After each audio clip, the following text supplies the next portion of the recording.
안녕하십니까. 주식 천민에서 귀족까지 철판 김선생입니다. 이번 시간은 퍼펙트 스토무 황금알을 낳는 거위 4편 삼성전자 편을 준비했습니다. 우선 삼성이 왜 대단한 회사인지 봐볼까요? 2019년 4분기 삼성전자 경영 설명회 자료 중에 요약 현금 흐름을 봐보죠. 그 중에 순현금 현황 2018년 말에 약 89.55조 원. 네, 여러분 뭐 100만 원 아닙니다. 조원이에요. 19년 말에 약 93.74조 원. 순현금 현황이 이렇다고 합니다. 대단하네요. 두 번째로 재무제표에서 부채 비율과 유보율을 봐볼까요?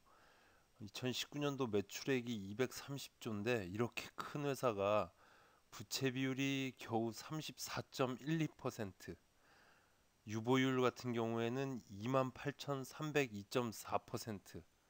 네, 엄청난 회사 맞죠? 삼성 대단한 회사입니다.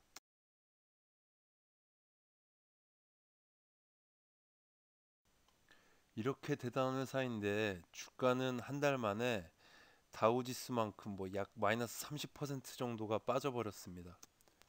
2019년 영업이익이 반토막이 났어도 그렇지 대한민국 코스피의 30%인가요? 지금 35%인가요? 이렇게 엄청난 점유율을 갖고 있는 삼성전자 주가도 단기간에 이렇게 폭락을 해버릴 수 있을까요? 도대체 지금 이 시장 상황은 어떤 건지 한번 좀 확인이 필요할 것 같습니다. 시장 상황을 확인한다는 것은 결국에 돈의 흐름을 확인하는 거죠. 첫 번째로 주식시장을 한번 봐보죠. 이게 우리나라에 국한된 문제인지 아니면 미국에서도 동일한 문제인지. 미국에서도 뭐 동일한 문제라고 하면 이건 주식시장엔 돈이 빠져나가고 있다는 얘기인 거죠. 자, 첫 번째로 주식 차트 다우존스 지수 차트입니다. 네, 돈이 다 빠져나가고 있죠. 주식시장에서 돈이 다 빠져나가고 있습니다. 두 번째로 채권입니다.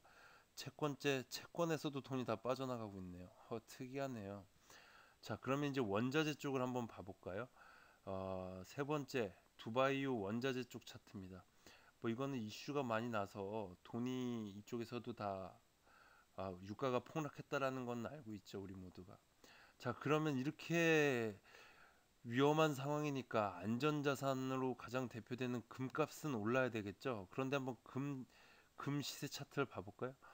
이게 무슨 일인가요? 금도 폭락하고 있어요. 결국에 지금 돈은 이 유동성은 전부 다 각 곳에서 빠져나와서 현금화되고 있고 아무 곳으로도 돌고 있지 않고 있습니다.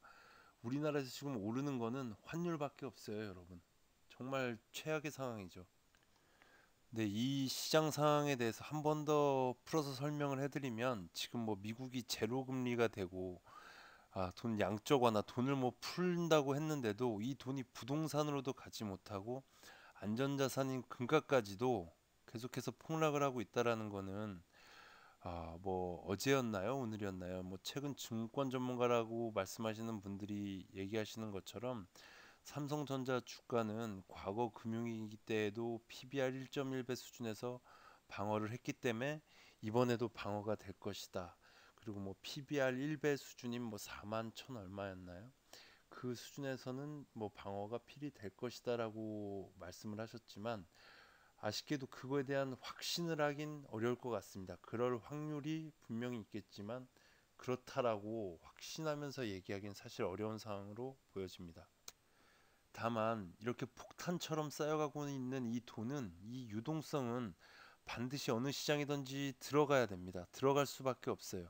그 시장이 뭐 주식 시장이든 부동산이든 아니면 원자재 시장이든 반드시 어딘가로 들어갈 수밖에 없습니다. 이 유동성이 주식 시장으로 돌아올 시간을 생각하면 매수를 정말 하고 싶죠, 여러분. 매력적으로 보이니까요. 지금 주식 가격이. 그런데 매수를 하려고 해도 너무 크게 낙폭이 떨어지고 비이성적인 상황으로 막 보여지는 형태들이 나오니까 앞으로도 더 떨어지지 않을 거라는 보장이 안 돼요. 이러한 공포가 있을 때 저희는 어떻게 매수를 해야 될까요?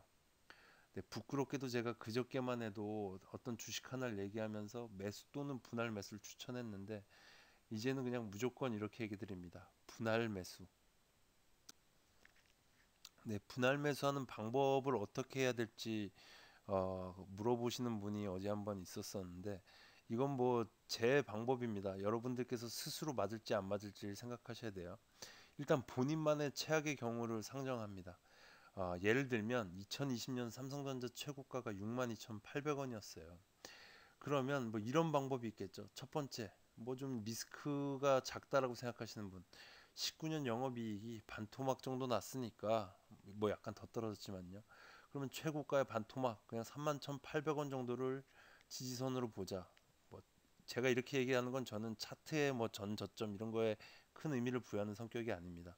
자, 두 번째 예시 2020년 더 위험할 것 같다. 이거 진짜 뭐 한 3분의 1 토막, 생성 토막 정도가 날 것 같으니까 나누기 3 하자. 그러면 뭐 한 2934원 정도 되네요. 이런 식으로 본인만의 최악의 경우를 상정하고 두 번째, 그러면 이렇게 하락하는 기간은 어느 정도로 생각할까? 네, 여러분 이 기간은 그냥 생각을 하지 마세요. 우리는 예측할 수가 없으니까요. 그냥 엄청 긴 시간, 영겁의 시간을 지난다라고 생각하고 가격만을 일단 정하는 겁니다. 세 번째, 일단 우리가 상정한 최악의 금액이 올 때 남겨놓을 탄알 수준을 정해야 돼요. 이미 뭐 많은 탄알들이 소진되셨겠지만 남아있는 탄알에서 혹시라도 그 시간이 온다면 우리가 갖고 있는 마지막 현금을 쏟아 놓겠다. 그 수준을 결정을 하는 겁니다. 그 수준을 많게 할지 적게 할지는 각 성향에 따라 달라지겠죠. 자, 네 번째. 우선은 일단 매수를 하는 겁니다. 탐욕스러운 마음을 갖고 지금 시장에서도 매수를 하는 거죠. 뭐 증권 전문가분들이 얘기하시는 손절매는 잊으세요. 이런 폭락장에서 손절매 함부로 하면은 나중에 상승했었을 때 그 고통은 어떻게 받으시겠어요? 그리고 기업의 주가는 싸다라고 느껴지면은 뭐 마이너스 얼마가 됐던 그냥 머릿속에서 있는 게 좋습니다. 자, 다섯 번째. 이제 최악의 상황 중간중간에 이제 우리가 분할 매수를 해야 되는데 여러분들 뭐 1% 빠졌을 때 찔끔 2% 빠졌을 때 찔끔 이렇게 사다가는 밑도 끝도 없어요. 자기도 모르게 탐욕에 빠져서 순식간에 돈을 다 소모하고 맙니다. 중간중간 매수할 금액과 수량을 미리 좀 정해 놓으시는 게 분할 매수하는 데 큰 도움이 되실 것 같습니다. 뭐 제가 이렇게 1번부터 5번까지 적어는 놨지만 여러분들이 실질적으로 분할 매수를 제대로 해보시면 정말 많이 힘들고 겁날 거예요. 매번 추가적으로 매수할 기회가 조금 더 왔었으면 좋겠다. 이건 언제냐면 내가 사고 나서 그 다음날 갑작스럽게 좀 오를 때 아니면 내가 사자마자 바로 오를 때 이런 마음이 막 오고 또 근데 내가 사자마자 그냥 바로 또 더 떨어지게 되면 정말 고통스럽고 지금 사는 게 아닌데 이런 생각밖에 없을 거예요. 이 분할 매수라는 게 생각하는 것처럼 쉬운 방법은 아닙니다. 하지만 여러분 삼성전자는 분기 배당이 있는 주식입니다. 높은 배당률은 아니지만 현재 주가로 계산을 해보면 삼성전자 주식은 배당률이 약 3.3% 정도 되고요. 삼성전자 우선주는 약 4% 정도가 됩니다. 높은 배당률은 아니지만 현재 주가에서 은행 이자보다는 높으니까 만약에 반토막이 나도 1% 이상은 되니까 이러한 내용을 참고해서 투자를 하시는 게 좋을 것 같습니다. 여러분들 떨어지는 칼은 정말 무섭죠. 잘못 받으면 그냥 훅 갑니다.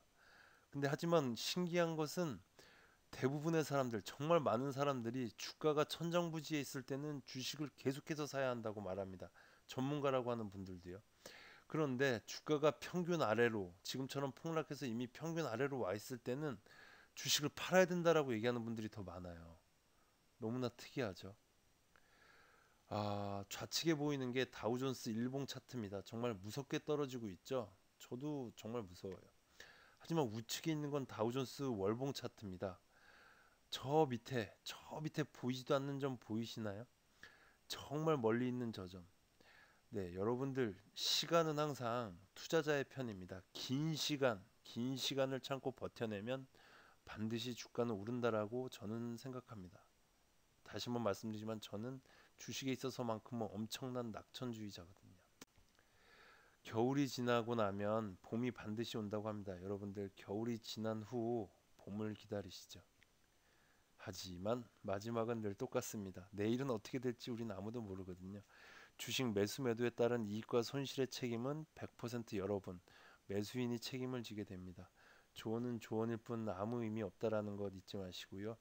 구독, 좋아요 부탁드리겠습니다. 주식 천민에서 귀족까지 철판 김선생이었습니다.